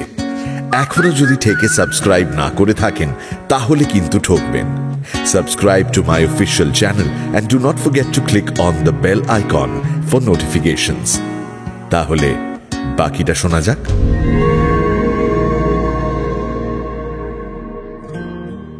নতুন বাড়িতে যাদব, অন্নপূর্ণা ও অমূল্য ছাড়া সকলেই এসেছিল। বাইরে থেকে বিন্দুর পিসি, পিসির মেয়ে, নাতি নাতনি, বাপের বাড়ি থেকে তার বাপ মা, তাঁদের দাস দাসী প্রভৃতিতে সমস্ত বাড়ি ভর্তি হয়ে গিয়েছিল। এখানে আসার দিনটাতেই শুধু বিন্দুকে কিছু আনমনা দেখাচ্ছিল, কিন্তু পরদিন থেকে সে ভাবখানা কেটে গেল। রাগ পড়লেই অন্নপূর্ণা আসবেন, এতে বিন্দুর কিছু মাত্র সংশয় ছিল না। পুজো করে লোকজন খাওয়াতে হবে, সে তারই উদ্যোগ আয়োজনে ব্যস্ত হয়ে পড়ল। বিন্দুর বাপের বাড়ির লোক তাকে অমূল্য আর অন্নপূর্ণার কথা জিজ্ঞেস করলে বিন্দু সংক্ষেপে জানালো, তারা ও বাড়িতে আছে, পরে আসবেন। সবাই এলে ও বাড়িতে কেই বা থাকে? পৈতৃক ভিটে বন্ধ করেও তো রাখা চলে না। যাদব এ কয়েকদিন প্রত্যেক দিন সন্ধ্যের সময় একবার করে বাইরে এসে বসতেন, কথাবার্তা বলে খবর নিয়ে চলে যেতেন, কিন্তু ভেতরে ঢুকতেন না। বাবার থেকেও বেশি এই ভাসুরের কাছে ছেলেবেলা থেকে সেদিন পর্যন্ত সে কত আদর পেয়েছে, কত স্নেহের ডাক শুনেছে। যাদব মা বলে ডাকতেন, কোনোদিন বৌমা পর্যন্ত বলেননি। এই ভাসুরের কাছে জায়ের সাথে কলহ করে কত নালিশ করেছে, কোনোটি তার কোনো দিন উপেক্ষিত হয়নি। আজ তার কাছে অপরিসীম লজ্জায় বিন্দুর কণ্ঠ রোধ হয়ে গেছে। যাদব চলে গেলেন। সে নিভৃতে ঘরের মধ্যে মুখে আঁচল গুঁজে ফুলে ফুলে কাঁদতে লাগল।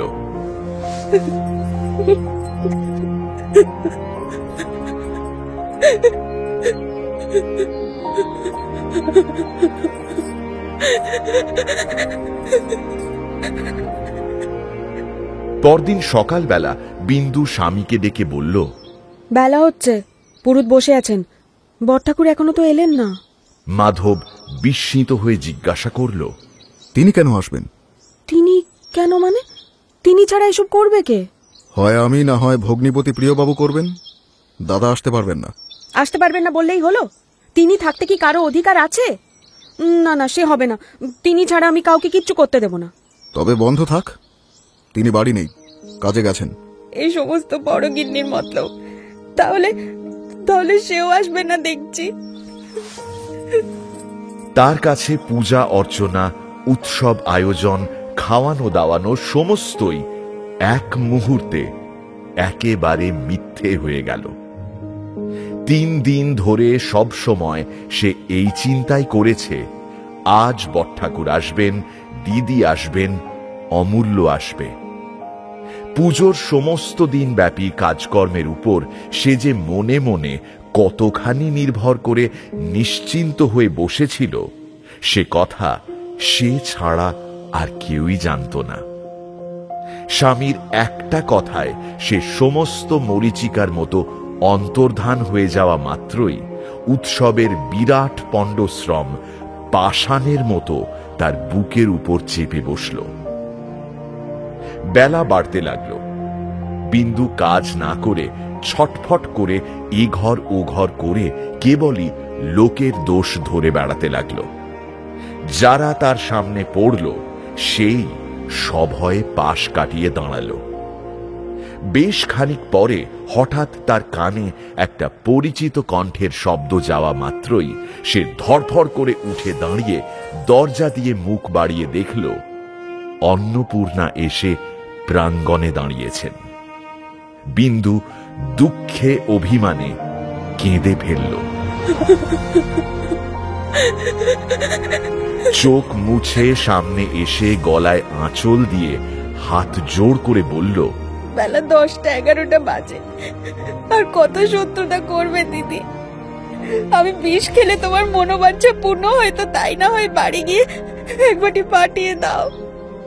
এই বলে চাবির গোছাটা ঝনাত করে তার পায়ের নিচে ফেলে দিয়ে নিজের ঘরে গিয়ে দরজা বন্ধ করে দিল বিন্দু। অন্নপূর্ণা নিঃশব্দে চাবির গোছা তুলে নিয়ে দরজা খুলে ভাঁড়ারে গিয়ে ঢুকলেন। দুপুরে লোকজনের যাতায়াত, খাওয়ানো দাওয়ানোর ভিড় কমে গিয়েছিল। তবুও বিন্দু কিসের জন্য কেবলই অস্থির হয়ে ঘর বার করতে লাগল। ভৈরব এসে বলল, মা, অমূল্যবাবু স্কুলে নেই। হতভাগা, ছেলেরা রাত্রির পর্যন্ত স্কুলে থাকে? নতুন লোক তুমি? ও বাড়িতে গিয়ে একবার দেখতে পারোনি? সে বাড়িতেও তো নেই। হ্যাঁ, কোথায় কোন ছোট লোকের ছেলের সঙ্গে ডাঙ্গুলি খেলছে দেখো। আর কি তার প্রাণে ভয় ডর আছে? এইবার একটা চোখ কানা হলেই বড়গিন্নির মনোবাঞ্ছা পূর্ণ হয়। তাহলে 10 হাত বার করে খায়। যা, যেখান থেকে পাস খুঁজে আনগে। অন্নপূর্ণা ভাঁড়ারের দরজায় বসে আর 5 জনের সাথে কথা বলছিলেন। ছোট বউয়ের গলা শুনতে পেলেন। ঘণ্টাখানেক পরে ভৈরব এসে জানালো অমূল্যবাবু ঘরে আছে, কিন্তু আসবে না। বিন্দু বিশ্বাস করতে পারল না। এলো না কি রে? আমি ডাকছি বলেছিলি? হ্যাঁ মা, তবু এলেন। তার দোষ কি? যেমন মা তেমন ছেলে হবে তো? আমারও কটু দিব্যি রইল যে অমন মা বেটার মুখ দর্শন করব না। অনেক রাত্রে অন্নপূর্ণা বাড়ি ফিরতে উদ্যত হলে পৌঁছে দেওয়ার জন্য মাধব নিজে এসে উপস্থিত হল। বিন্দু দ্রুত পায়ে কাছে এসে স্বামীকে উদ্দেশ্য করে বলল, পৌঁছে দিতে তো যাচ্ছ, উনি জলস্পর্শ করেননি, তা জানো? সে তোমার জানবার কথা, আমার নয়। সমস্ত নষ্ট হচ্ছে দেখে নিজে গিয়ে ডেকে এনেছিলাম, এখন নিজে পৌঁছে দিতে যাচ্ছি। বেশ ভালো কথা, তাহলে তুমিও দেখছি ওই দিকেই। মাধব জবাব না দিয়ে বলল, চলো বৌঠান, আর দেরি করো না। চলো ঠাকুরপো। এই বলে অন্নপূর্ণা পা বাড়াতেই বিন্দু গর্জন করে বলল, লোকে কথায় বলে দেইজি 70, নিজের যা বুকে এলো 10টা মিথ্যে সাজিয়ে বললে, কটকট করে দিব্যি করলে, 4 দিন 4 রাত ছেলের মুখ দেখতে দিলে না। ভগবান ভগবানের বিচার করবেন। এই বলে মুখে আঁচল গুঁজে কান্না চেপে রান্নাঘরের বারান্দায় এসেই উপুড় হয়ে বিন্দু মূর্ছা গেল।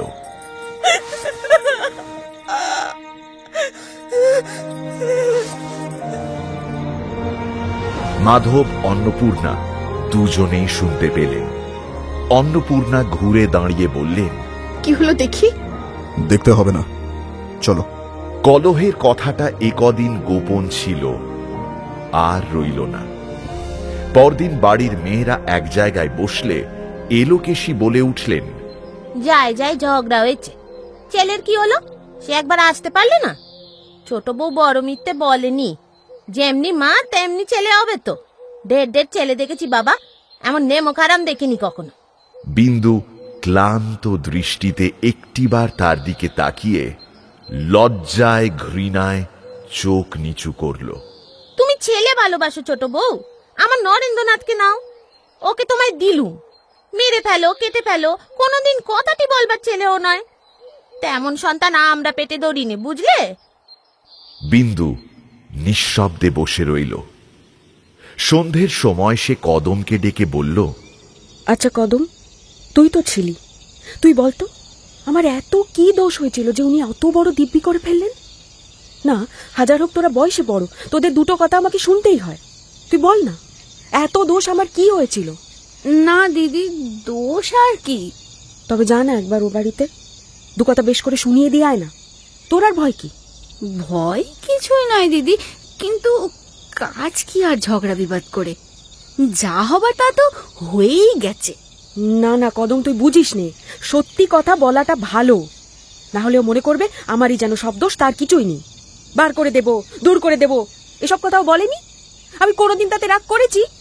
কিন্তু কেন ও লুকিয়ে টাকা দিলে, কেন একবার জানালে না? আচ্ছা কাল যাব, আজ তো সন্ধ্যা হয়ে গেছে। সন্ধে আবার কোথায় কদম, তুই বড় কথা কাটিস। শীতকালের বেলা বলি এমন দেখাচ্ছে, না হয় কাউকে সঙ্গে নিয়ে নে না। ওরে ও ভৈরব, শোন, হেবকে ডেকে দে তো, কদমের সঙ্গে যাক। কদমকে পাঠিয়ে দিয়ে বিন্দু বার দুই এ ঘর ও ঘর করে রান্নাঘরে এসে ঢুকল। বামুন ঠাকরুন একা বসে রান্না করছিল। বিন্দু একপাশে বসে পড়ে বলল, আচ্ছা মেয়ে, তোমাকেই সাক্ষী মানছি, সত্যি কথা বলো তো, কার দোষ বেশি? পাচিকা বুঝতে না পেরে বলল, কিসের মা? আরে সেদিনের কথা বলছি, কে না জানে ছেলেদের হাতে টাকা কড়ি দিতে নেই, বললেই তো হতো অমূল্য কান্নাকাটি করছিল, দিয়েছি, চুকে যেত।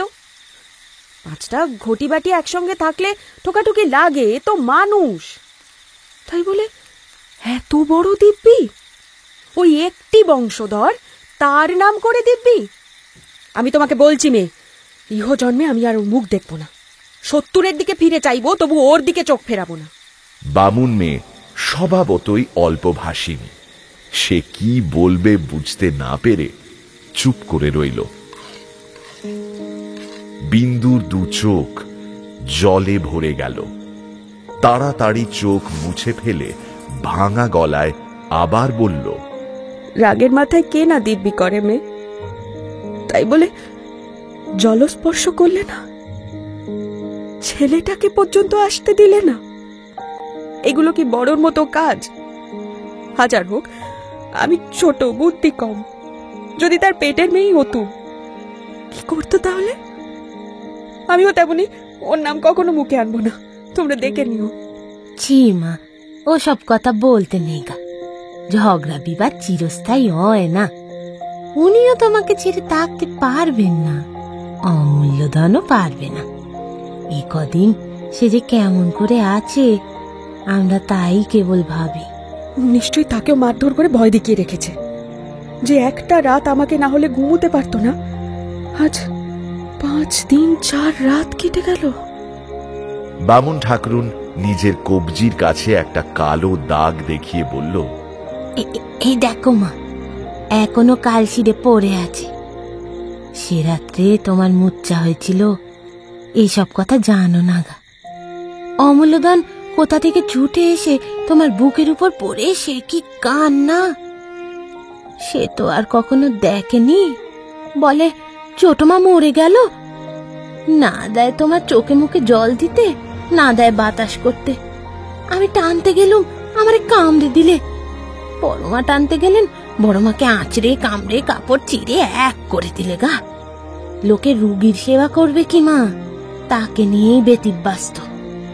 শেষে 4-5 জন মিলে টেনে নিয়ে যায়। বিন্দু নির্নিমেষ চোখে তার মুখের দিকে তাকিয়ে কথাগুলো যেন গিলতে লাগলো। তারপর দীর্ঘ নিঃশ্বাস ফেলে ধীরে ধীরে উঠে গিয়ে ঘরের দরজা দিয়ে শুল। দিন 4 পরে বিন্দুর মা বাবা পিসির ফেরার আগের দিন বিন্দু চুপ করে বিছানায় শুয়েছিল। কদম বাতাস করছিল। বিন্দু ইঙ্গিতে তাকে আরো কাছে ডেকে মৃদু কণ্ঠে বলল, কদম, দিদি এসেছেন রে? না দিদি, আমরা এত লোক আছি, তাকে আর কষ্ট দেওয়া কেন? এই তোদের দোষ কদম, সব কাজে নিজেদের বুদ্ধি খাটাতে যাস। এমনি করেই একদিন আমাকে মেরে ফেলবি দেখছি। পুজোর দিনেও তো তোরা একবারই লোক ছিলি, কি করতে পেরেছিলি যতক্ষণ না সেই এক ফোঁটা লোকটি বাড়িতে এসে পা দিলে?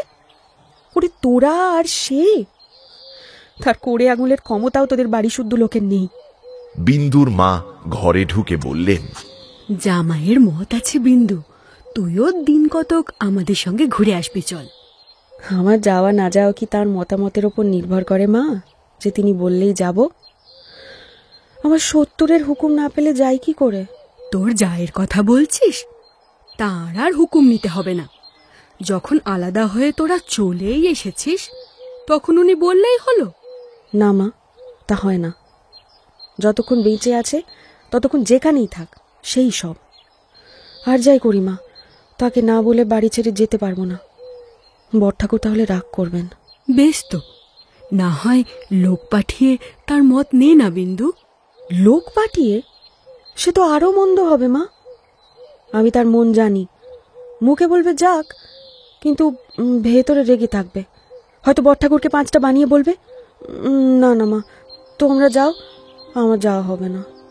মা আর জেদ করলেন না, চলে গেলেন। এইবার ফাঁকা বাড়ি প্রতি মুহূর্তে তাকে গিলে খেতে এলো। নিচের একটি ঘরে এলোকেশিরা থাকেন, দোতলার একটি ঘর তার নিজের, আর সমস্তটাই খাঁ খাঁ করতে লাগলো। সে শূন্য মনে ঘুরতে ঘুরতে তেতলার একটি ঘরে এসে দাঁড়ালো। কোন সুদূর ভবিষ্যতে পুত্র পুত্রবধূর নাম করে এই ঘরখানি সে তৈরি করিয়েছিল। এইখানে ঢুকে সে কিছুতেই চোখের জল ধরে রাখতে পারল না।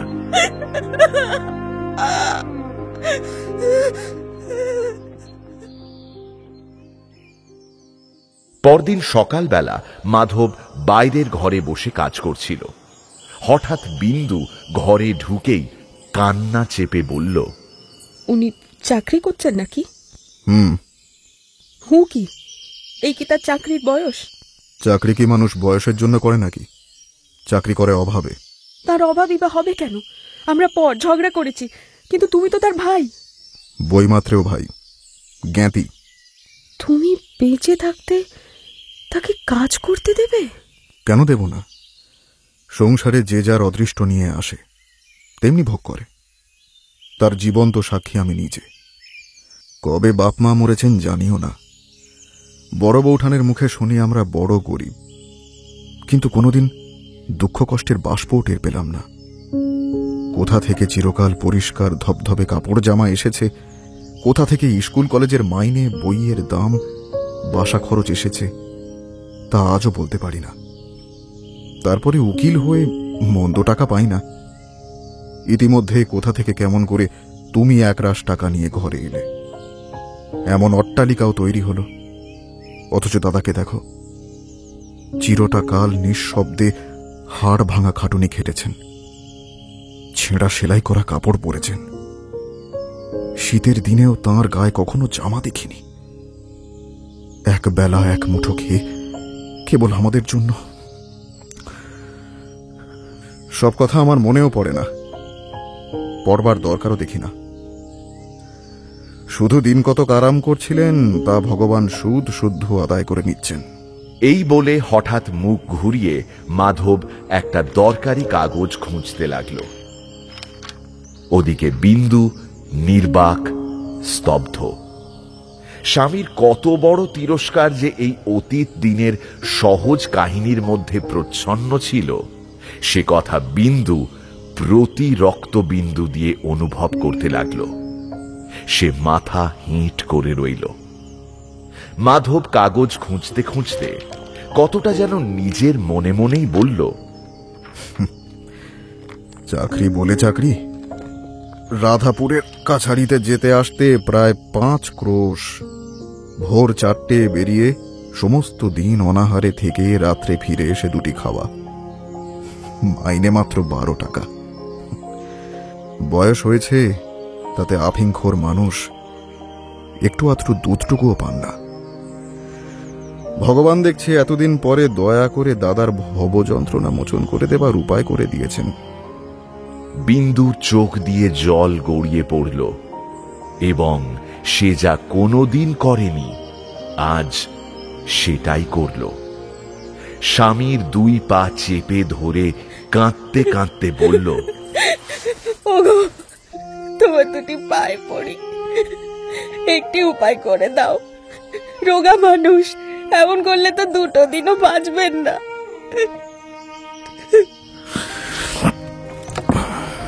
আমি কি উপায় করব? বৌঠান আমাদের 1 কণা চাল পর্যন্ত নেবেন না। কিছু না করলে তাঁদের সংসারই বা চলবে কি করে? তা আমি জানি না। ওগো, তুমি আমার দেবতা, তিনি তো তোমার চেয়েও বড়। যে কথা মনেও আনা যায় না সেই কথা কি না? বেশ তো, অন্তত যাও বৌঠানের কাছে, যাতে তাঁর রাগ পড়ে তিনি প্রসন্ন হন, তাই করো। আমার পা ধরে সমস্ত দিন বসে থাকলে উপায় হবে না। বিন্দু তক্ষুনি পা ছেড়ে উঠে বসে বলল, পায়ে ধরা অভ্যেস আমার নয়।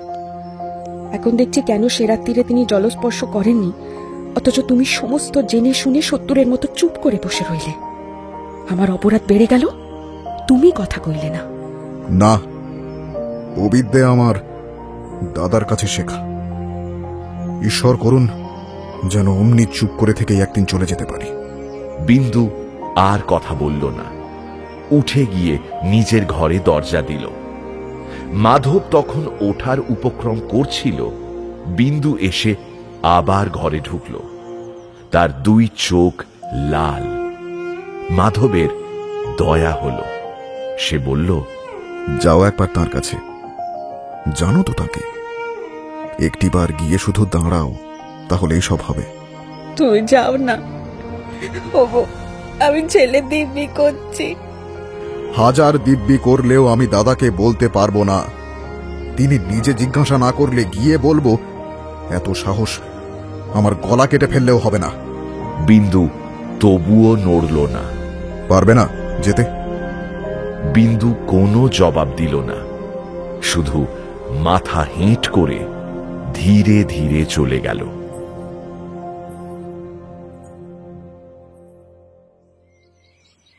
বাড়ির সামনে দিয়ে স্কুল যাবার পথ। প্রথম কয়েকদিন অমূল্য ছাতা আড়াল দিয়ে এই পথেই গিয়েছিল। 2 দিন ধরে সেই লাল রঙের ছাতাটি আর দেখতে পাওয়া গেল না। বিন্দুর চোখ ফেটে জল পড়তে লাগলো, তবুও সে চিলে কোঠার ছাদের আড়ালে বসে তেমনি এক দৃষ্টে পথের দিকে তাকিয়ে বসে রইল। সকালে 9টা-10টার সময় কত রকমের ছাতা মাথায় দিয়ে কত ছেলে হেঁটে গেল।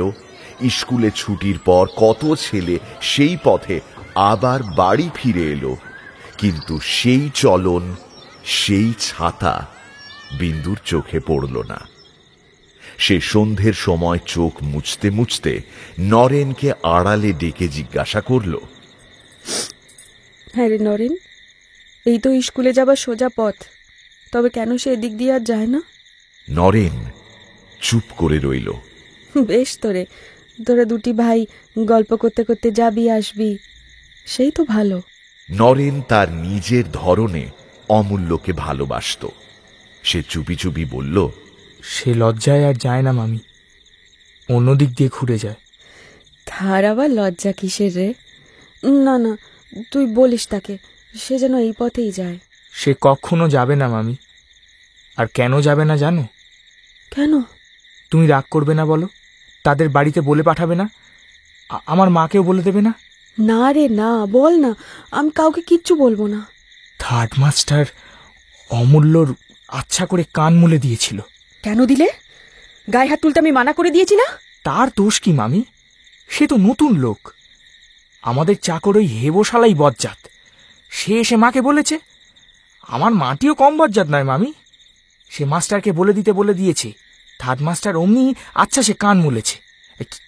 কি রকম করে জানো মামি? এই রকম করে ধরে। হেবো কি বলে দিয়েছে?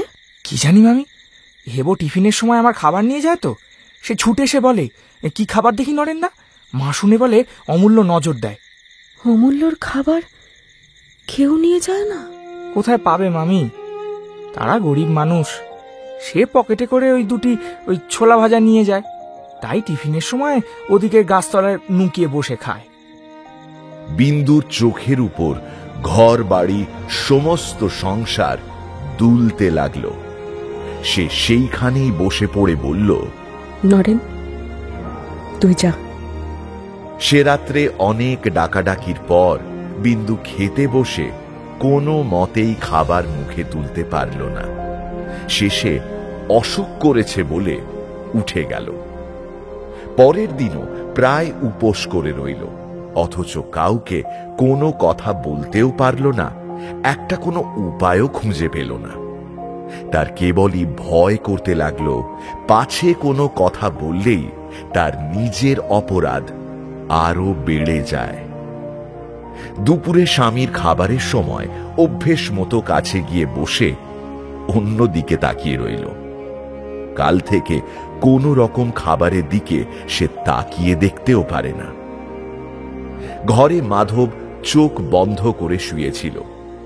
বিন্দু এসে পায়ের কাছে বসতেই মাধব তাকিয়ে দেখে বলল, কি? বিন্দু মাথা নিচু করে স্বামীর পায়ের আঙুলের নখ খুঁটতে লাগল। মাধব স্ত্রীর মনের কথাটা অনুমান করে বলল, আমি সমস্তই বুঝি বিন্দু, কিন্তু আমার কাছে কাঁদলে কি হবে? তার কাছে যাও।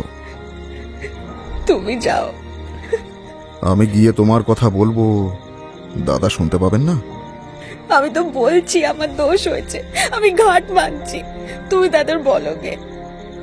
আমি পারবো না। এই বলে মাধব পাশ ফিরে শুল। বিন্দু আরো কিছুক্ষণ আশা করে বসে রইল, কিন্তু মাধবকে আর কোনো কথা বলতে না দেখে সে ধীরে ধীরে উঠে গেল। স্বামীর ব্যবহারে নিজের প্রতি ধিক্কারে তার বুকের ভেতরটা এক নিমেষের মধ্যে ছেয়ে গেল।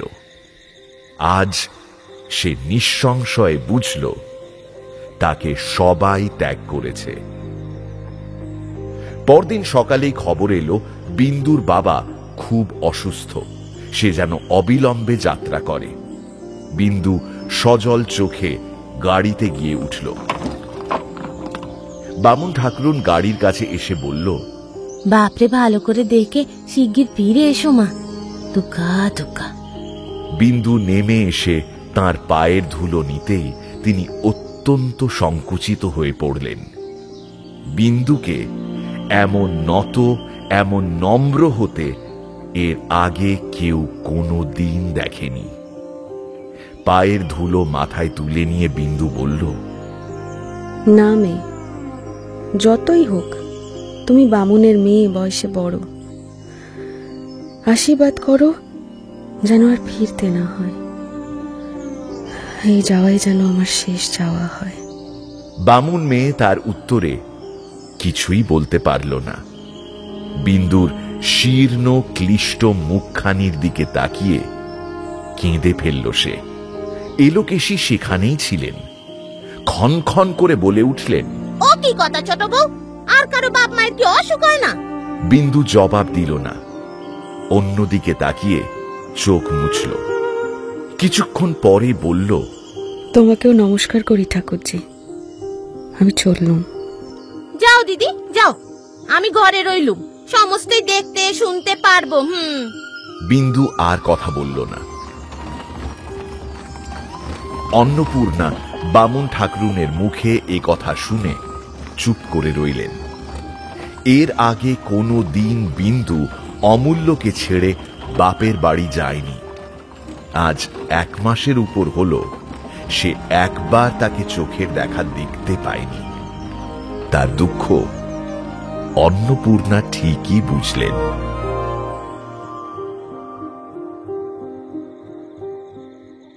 রাত্রে অমূল্য বাবার কাছে শুয়ে আস্তে আস্তে গল্প করছিল। নিচে প্রদীপের আলোয় কাঁথা সেলাই করতে করতে অন্নপূর্ণা হঠাৎ দীর্ঘ নিঃশ্বাস ফেলে বলে উঠলেন, ষাট যাবার সময় বলে গেল কিনা এই যাওয়াই যেন শেষ যাওয়া হয়।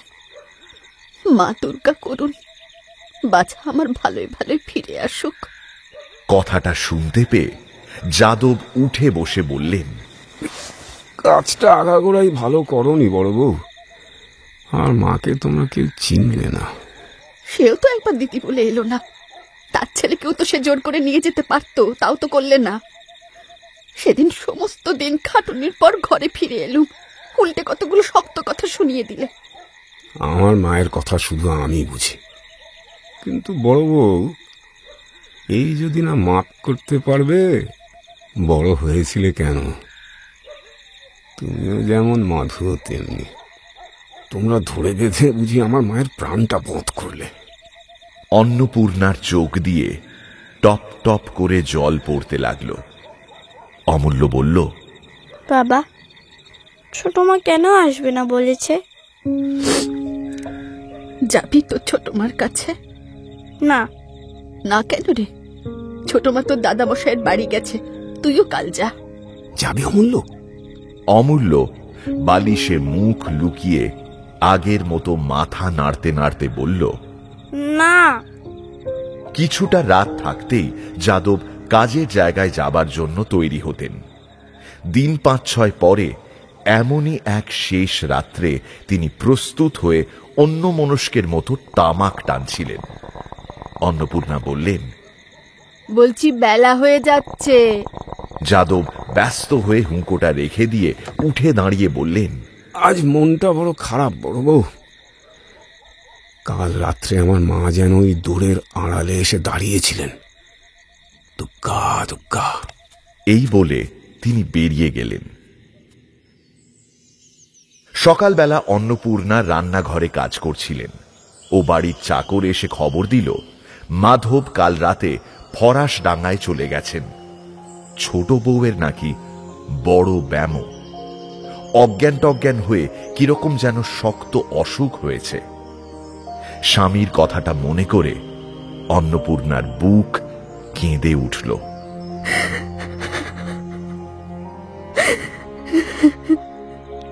সন্ধ্যের পর বাড়ি ফিরে এসে যাদব খবর শুনে কেঁদে বললেন, কত সাজ করে সোনার প্রতিমা ঘরে আনলুম বড় বউ, জলে ভাসিয়ে দিলে। আমি এখনই যাব। দুঃখে আত্মগ্লানিতে অন্নপূর্ণার বুক ফেটে যাচ্ছিল। অমূল্যর চেয়েও বোধ হয় তিনি ছোট বউকে একটু বেশি ভালোবাসতেন। নিজের চোখ মুছে অন্ধকার বারান্দায় এসে বসে রইলেন। খানিক পরেই বাইরে মাধবের কণ্ঠস্বর শোনা গেল। অন্নপূর্ণা প্রাণপণে বুক চেপে ধরে দু কানে আঙুল দিয়ে শক্ত হয়ে বসে রইলেন। মাধব রান্নাঘর অন্ধকার দেখে ঘরে ঢুকে এসে অন্ধকারে অন্নপূর্ণাকে দেখে শুষ্ক স্বরে বলল, বৌঠান, শুনেছ বোধ হয়? অন্নপূর্ণা মুখ তুলতে পারলেন না। অমূল্যর যাওয়া একবার দরকার। বোধ করি শেষ সময় উপস্থিত হয়েছে।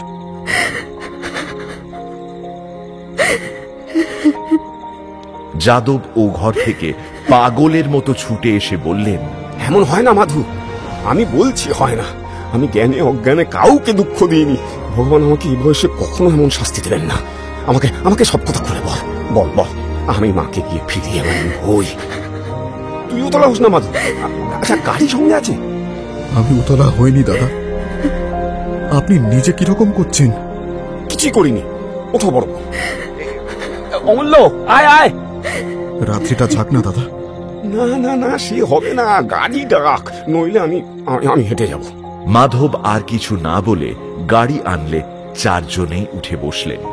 যাদব বললেন, হ্যাঁ রে মাধু, কি করে হলো এসব? আমি তো ছিলুম না, ঠিক জানি না। শুনলুম 3-4 আগে খুব জ্বরের উপর ঘন ঘন মূর্ছা হয়।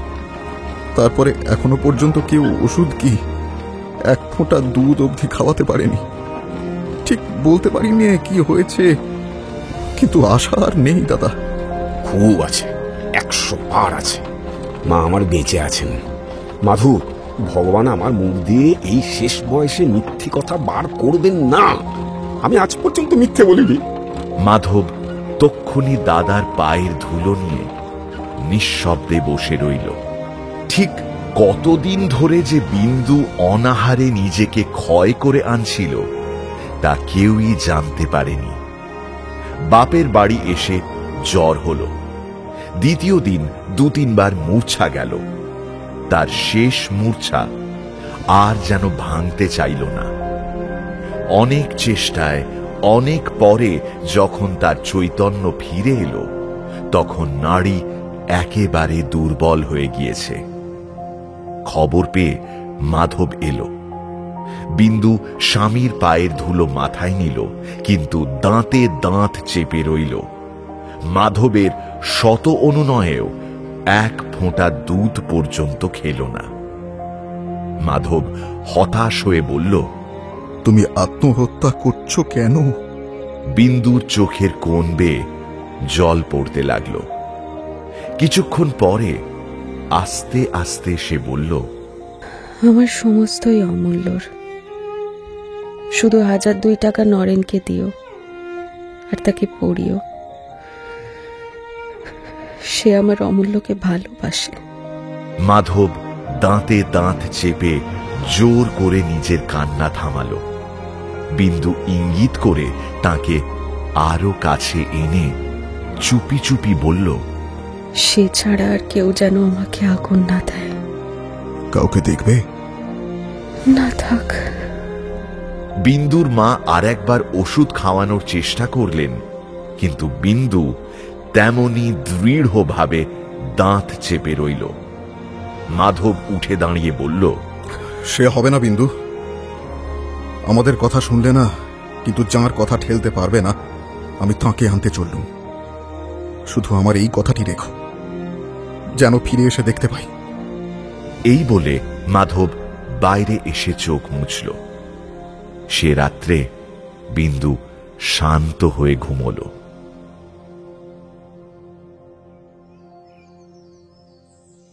তখন সবে মাত্র সকাল হয়েছে।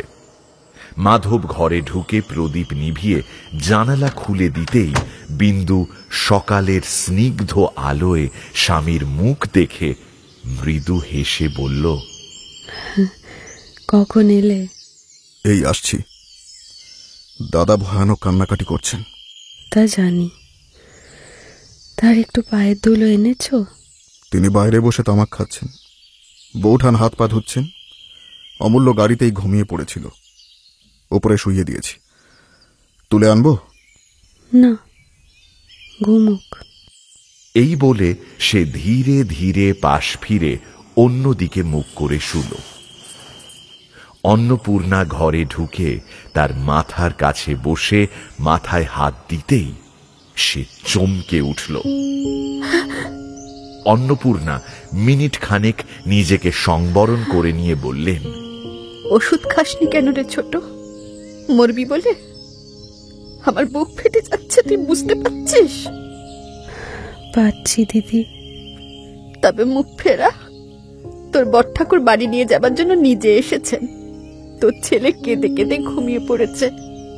কথা শোন, মুখ ফেরা ছোট। না দিদি, আগে বলো। বলছি রে ছোট, বলছি। শুধু তুই একবার বাড়ি ফিরে আয়। এই সময় যাদব দরজার কাছে এসে দাঁড়াতে অন্নপূর্ণা বিন্দুর মাথার উপর চাদর টেনে দিলেন। যাদব এক মুহূর্ত তার অশেষ স্নেহের পাত্রী ছোট বউয়ের দিকে তাকিয়ে অনেক কষ্টে চোখের জল সংবরণ করে বললেন, বাড়ি চলো মা, আমি নিতে এসেছি। তার শুষ্ক শীর্ণ মুখের দিকে তাকিয়ে উপস্থিত সকলেরই চোখ সজল হয়ে উঠল। আর একদিন যখন এতটুকুটি ছিলে মা, তখন আমি এসে আমার সংসারের মা লক্ষ্মীকে নিয়ে গিয়েছিলাম। আবার আসতে হবে ভাবিনি। তা মা শোনো, যখন এসেছি তখন হয় সঙ্গে করে নিয়ে যাব, না হয় ও মুখো আর হব না। জানোই তো মা, আমি মিথ্যে কথা বলিনি। এই বলে যাদব বাইরে চলে গেলেন। বিন্দু মুখ ফিরিয়ে বলল, দাও দিদি, কি খেতে দেবে দাও। আর অমূল্যকে আমার কাছে শুয়ে দিয়ে তোমরা সবাই বাইরে গিয়ে বিশ্রাম করোগে। আর ভয় নেই, আমি মরবো না।